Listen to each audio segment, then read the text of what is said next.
kalipad. So pasok na uli kami ng aking kumparing Nathan. Ayan, snow ngayon sa daan. Ito yung nakakatakot dito. Ayan, nag-snow na. Kahapon wala yan. Ayan. Umpisa na maglaglag ngayon. Ayan. So ngayon malamig. Sigurado malamig yun naman sa trabaho namin.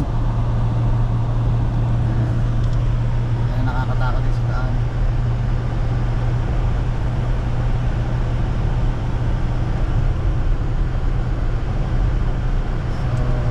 Stay safe mga kalipad dito sa Canada. Saan man ka sa Pilipinas, mag-drive.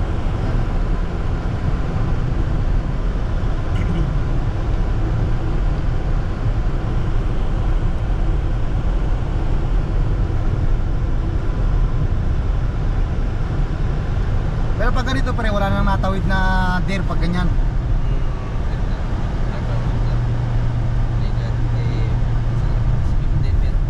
Meron pa rin kahit nag-isno na ganyan. So yun mga kalipad, so yung mga wild animal may natawid pa rin kahit nag-isno naman ganyan sa kalsada. So doble ingat tayo mga kalipad.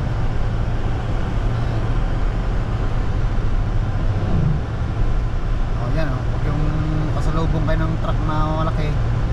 Yun biglang nagpa-block yung daan. Ingat. Update ko lang kayo mga kalipad.